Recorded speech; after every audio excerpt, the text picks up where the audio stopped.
Hey guys, how's it going? Malagant here. We're going to be talking about the passive tree in Wolcen for, whatever is available for now. We're in the early access, really early access in alpha. And I think it has been that way for some time actually, and that is most likely the only thing that is kind of like questioning my mind about this game. Other than that, maybe, you don't know, if developers might have the game a lot, further available to them, and the early access players are only able to reach this much. But that's another discussion right now. Let's check out this. Like, one thing that I want to mention is that, like, this, just like Path of Exile, when you open the passive tree, or Gate of Fates, as it is called in this game, it does look overwhelming, and it will only look more overwhelming as you can imagine that I'm guessing they're going to be filling up the missing pieces over there as well, which is not existing right now for me. One thing that I want to show you before we start this is that these slices, or like circles or tiers of circles, you can actually like rotate them around. That is really, I don't know, unique, and it's extremely fun, and it opens up so many combinations. At the same time, there's no luck, so it doesn't necessarily like imprison you into like choosing one path and then you cannot necessarily like combine the others. No, you can actually, like, as long as you have the points. Let's say you completed the tier 1 circle, so you managed to reach the tier 2 part of a slice. You can invest just a little bit from here and then turn it around. You can start investing over here too, because now that this one is completed, it was connected to this, but now you turned it and it's connected to this. Hell, you can even like turn it one more time. Now, that being said, it's obviously like making a lot more combinations available, and it is really fun, and it's a unique way to do. And at the same time, I'm guessing they're going to be adding, as I said, the rest of the pieces as well, which will open up even more options. Now, that said, I'm not going to be jumping into like details in this video. Not so much. We're not going to be like talking about slices. We're not going to be talking about like what sort of thing would be better for what sort of character, but I'm going to be mentioning the fact that I extremely like something about that. You look at this, you see that it's overwhelming, as I said, and then it could even be more when they fill it, yes, but at the same time it's not really. That is such a unique design, and I really like that. What I'm trying to say is that, like, you open a character in this game.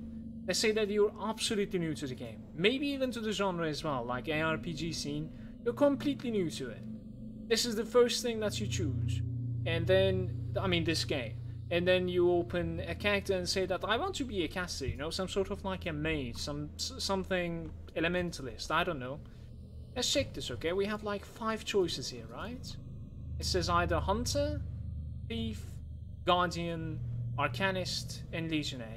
It's already made up for us. Like, we already need to go for Arcanist. There's no other choice. It says that in passive, it increases the mana regeneration and your resistance against spells. When you use it, you enter an active mode and gain a temporary damage boost as well.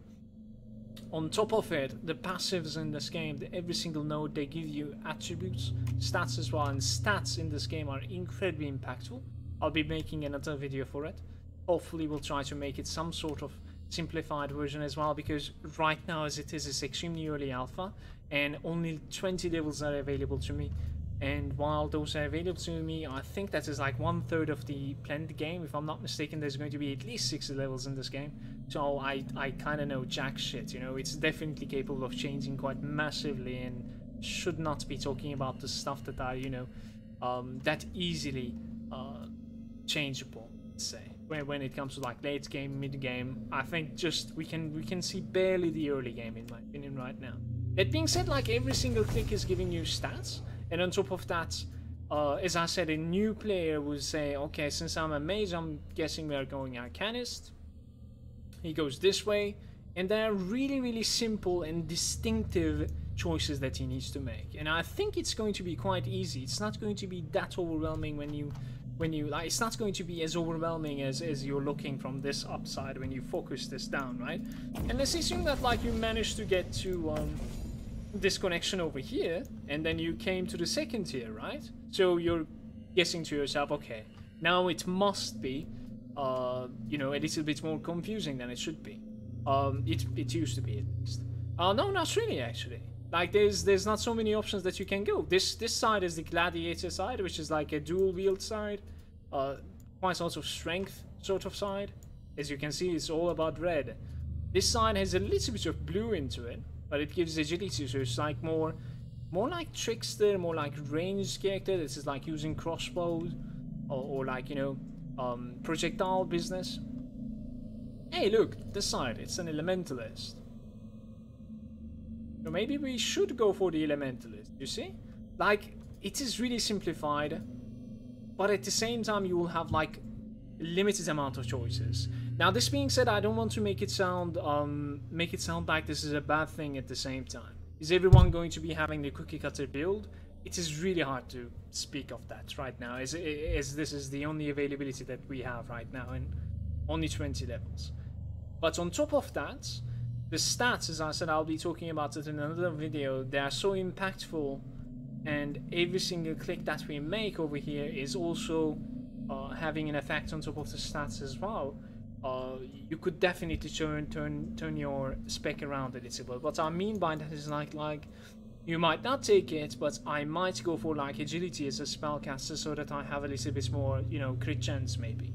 At the same time, you're definitely dropping a little bit of willpower since I'm choosing to go for agility. You know what I mean? But in return, I gain a little bit of cast speed. I gain a little bit more agility.